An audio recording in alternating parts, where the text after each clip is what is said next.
اقرا بسم ربک الذی خلق۔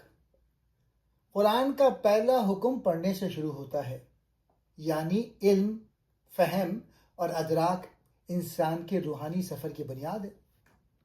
اسلام میں مطالعہ صرف علم کا ذریعہ نہیں بلکہ عبادت کی ایک صورت ہے جو انسان کو جہالت سے نکال کر نور بصیرت عطا کرتا ہے۔ علامہ اقبال فرماتے ہیں، مطالعہ اگر مرد مومن کرے تو علم یقین بن جاتا ہے اور یقین قوت۔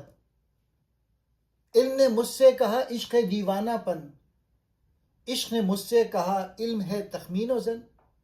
یعنی مطالعہ اگر فقط معلومات ہو تو وہ خشک ہوتا ہے، مگر اگر دل کی لگن، شوق اور شعور سے ہو تو وہ یقین، عمل اور تبدیلی بن جاتا ہے۔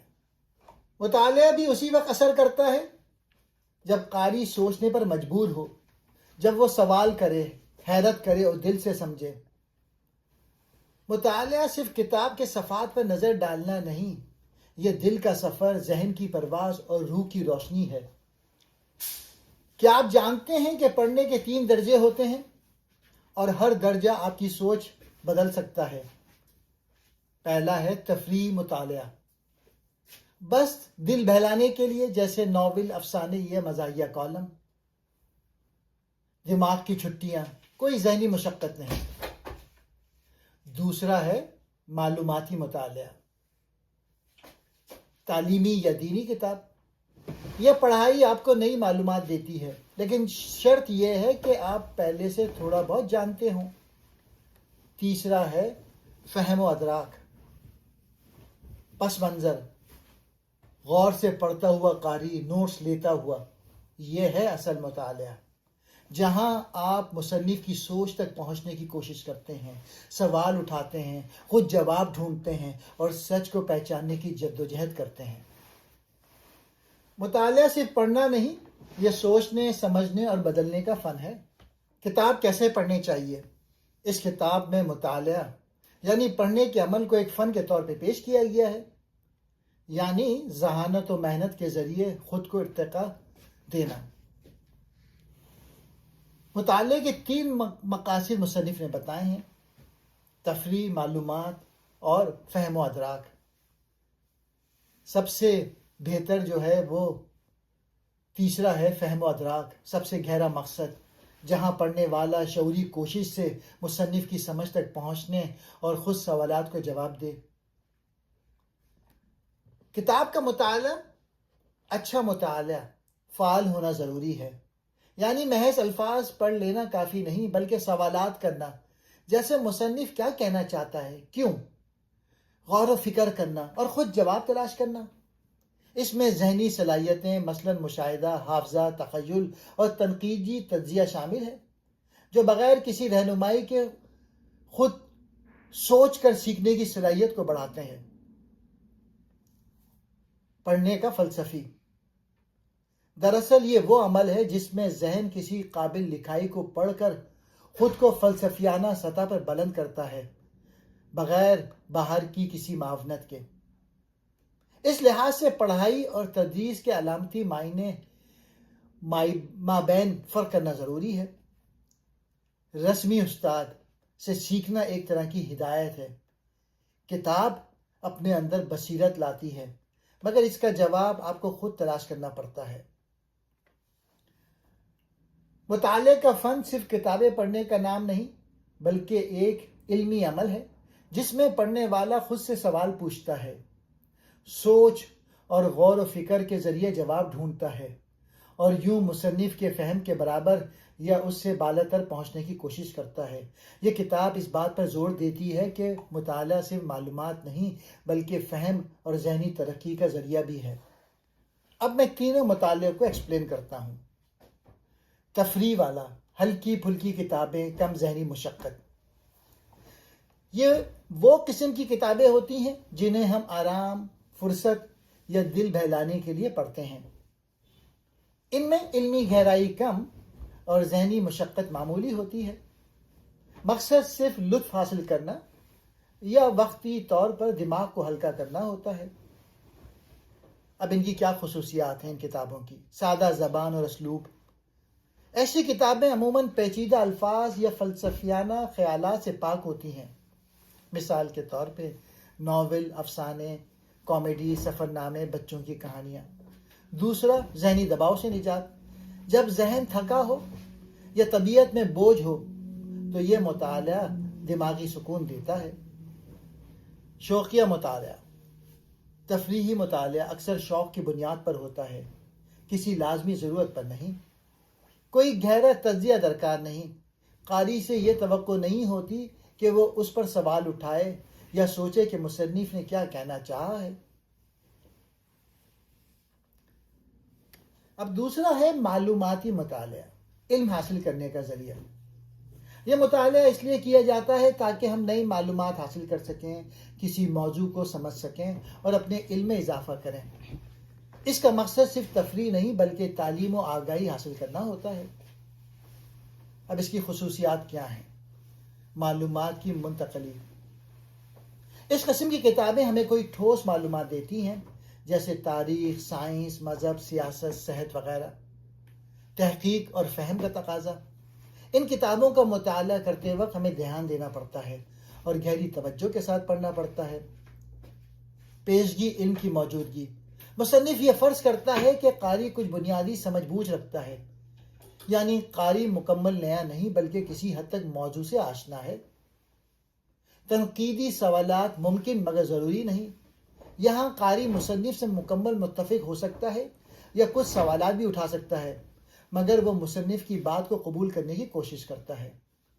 مثال کے طور پہ ریاضی کی کتاب سائنسی یا تعلیمی معلومات فراہم کرتا ہے. دینی کتاب مثلا تفسیر، حدیث، قرآن یا حدیث کی وضاحتیں. تاریخی کتاب مختلف ادوار، واقعات اور شخصیات کے بارے میں معلومات. سوانح حیات، کسی شخصیت کی زندگی سے سبق اور حقائق حاصل کرنا.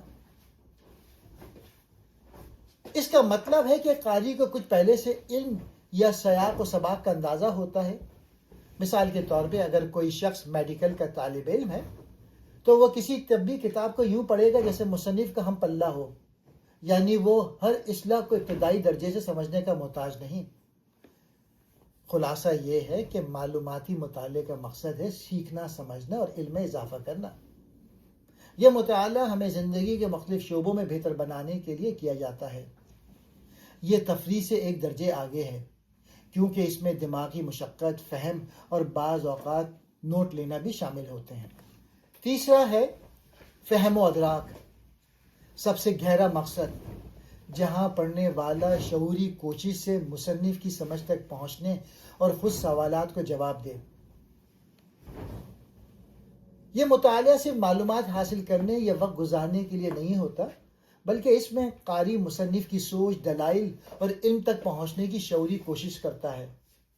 قاری سوچتا ہے، سوال کرتا ہے، تجزیہ کرتا ہے اور اپنے طور پہ جواب تلاش کرتا ہے. اب ان کی خصوصیات کیا ہیں؟ شعوری اور فعال مطالعہ. قاری غیر فعال تماشائی نہیں بلکہ علمی شریک ہوتا ہے. وہ ہر نقطے پر غور کرتا ہے. مصنف یہ کیوں کہہ رہا ہے؟ کیا یہ درست ہے؟ میں کیا سمجھا؟ مصنف کی عقل تک رسائی کی کوشش. قاری خود کو مصنف کے فکری درجے تک لے جانا چاہتا ہے.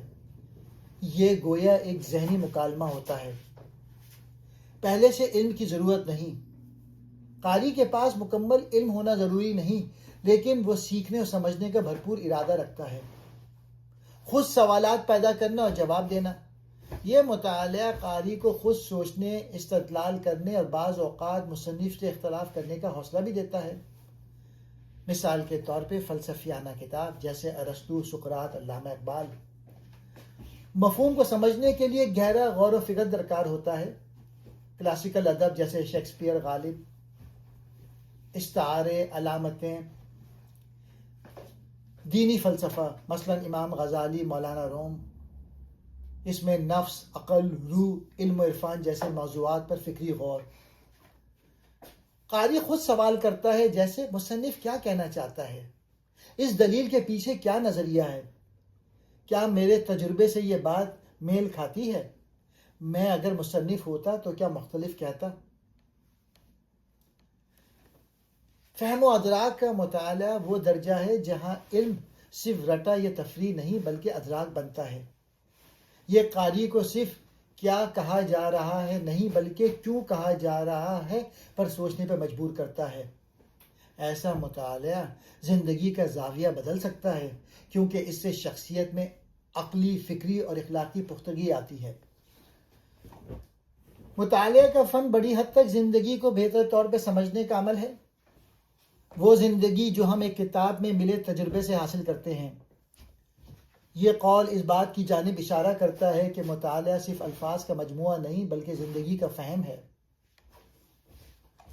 مطالعہ ایک پرجوش، شعوری اور تمیز سے بھری ہوئی تلاش ہونی چاہیے. تلاش ہماری اپنی شناخت کی. اصل بات یہ نہیں کہ ہم نے کتنا پڑھا بلکہ یہ ہے کہ اس مطالعے نے ہمارے اندر کیا تبدیلی لائی، معلومات کو جذب کر کے علم بنایا. مطالعے کا فن ہوتا ہے، سوچنے کا فن ہوتا ہے اور لکھنے کا بھی فن ہوتا ہے.